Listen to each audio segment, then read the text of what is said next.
Então, engana-se quem diz que foi o Constantino que fundou a Igreja Católica. Não foi. Foi Jesus lá atrás que deixou para São Pedro, né? Mas o Constantino tornou a religião como religião oficial.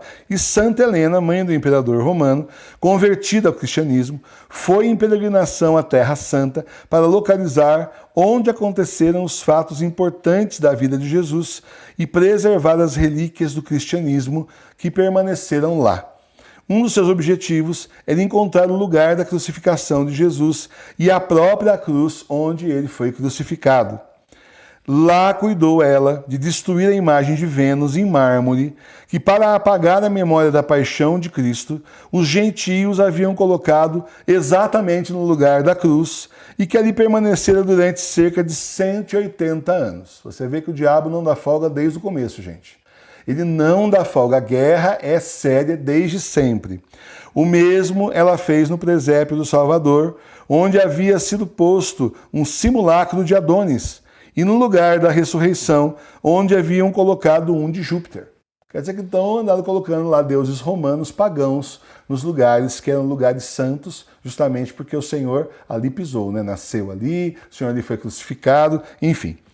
Purgado assim o lugar da cruz, foram encontradas depois de profundas escavações 3 cruzes, e a parte delas a inscrição que havia sido posta sobre a cruz do Senhor. Achou aquela tabuleta que o Pôncio Pilatos mandou colocar lá, que os judeus ficaram muito bravos, encontraram também, só que não estava na cruz, estava do lado, estava junto ali, mas não estava na cruz, não dava para saber qual era qual. Como não se sabia sobre qual das 3 ele deveria ser afixado, um milagre sanou a dúvida. E a nossa igreja é uma igreja de milagres. Eu gosto de falar de milagres por isso, porque os milagres acontecem, inclusive nos dias de hoje, mas não tem as luzes, os holofotes. Às vezes a pessoa até nem se interessa. Tem católico que se interessa mais pelo escândalo do que pelos milagres. A gente tem que se interessar pela obra do Senhor, porque são sinais claros que o Senhor nos ama e que Ele está dando para, assim, fazer a nossa fé ficar mais forte, para reavivar a nossa fé, para fazer com que a gente acredite mais, né?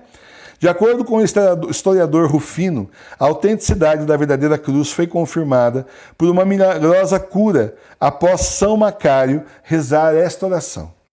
Ó Senhor, que pela paixão de teu único Filho na cruz se dignou restaurar a salvação da humanidade e que até agora inspirou sua serva Helena a procurar o madeiro abençoado, no qual o autor de nossa salvação foi pregado, mostra-nos claramente entre as 3 cruzes qual foi levantada para a tua glória. Distinga-a daquelas que serviram apenas para uma execução comum. Que esta mulher que está para morrer volte da porta da morte assim que for tocada pela madeira da salvação. E eis então que São Macário, bispo de Jerusalém, levou cada uma das cruzes a 3 mulheres que sofriam de grave enfermidade, e enquanto as demais de nada serviram as mulheres, a terceira cruz, levada à terceira mulher, a curou imediatamente. Após conversar com muitos moradores e com a ajuda do bispo de Jerusalém, São Macário, ela descobriu o lugar e encontrou a verdadeira cruz que havia sido escondida pelos judeus. A data da descoberta do milagre, de acordo com a tradição, foi 3 de maio de 326 d.C. Santa Helena mandou construir uma igreja no local original da crucificação, do sepulcro e da ressurreição de Jesus, conhecida como a Igreja do Santo Sepulcro. Seu filho Constantino a dedicou como tal no dia 14 de setembro de 335 d.C. Até hoje, as estações da Via Sacra de Jerusalém terminam exatamente neste lugar. Agora, então, vamos falar sobre o dia da festa. A verdadeira cruz foi considerado o tesouro mais valioso da igreja, se tornando um objeto venerado, e a festa em honra da elevação da cruz continuou a ser celebrada até hoje. É comemorada no dia 3 de maio no antigo calendário romano, a data da descoberta, e em 14 de setembro em Jerusalém, e no novo calendário romano, justamente hoje, dia 14, a data da dedicação da igreja. A verdadeira cruz aí foi roubada. Eu digo que o demônio não descansa, olha aí. A cruz de Cristo foi mantida pela igreja em Jerusalém, mas foi levada por Cosróis I, rei dos persas, no ano de 614 d.C., após a invasão da Síria e da Palestina. No ano de 629 d.C., foi recuperada e levada de volta a Jerusalém pelo imperador Heráclito de Constantinopla. A relíquia da verdadeira cruz foi então recolocada em seu lugar na igreja do Santo Sepulcro. Mas tem um milagre aí, presta atenção. O dia em que a cruz foi levada de volta para Jerusalém foi dia 14 de setembro, exatamente no aniversário da dedicação da igreja do Santo Sepulcro, onde em Jerusalém é celebrada a festa do triunfo da Santa Cruz. Segundo manifesta a história, ao recuperar o precioso madeiro, o imperador quis carregar a cruz, como tinha feito Jesus, através da cidade.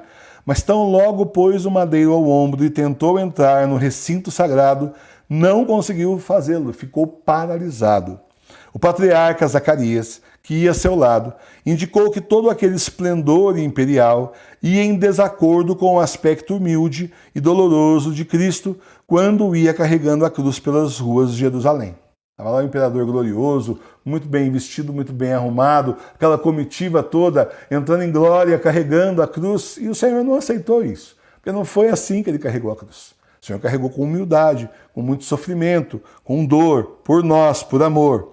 Então o imperador se despojou do seu traje imperial e com simples vestimentas, aí sim conseguiu avançar sem dificuldade, seguido por todo o povo, até deixar a cruz no lugar onde antes ela era venerada.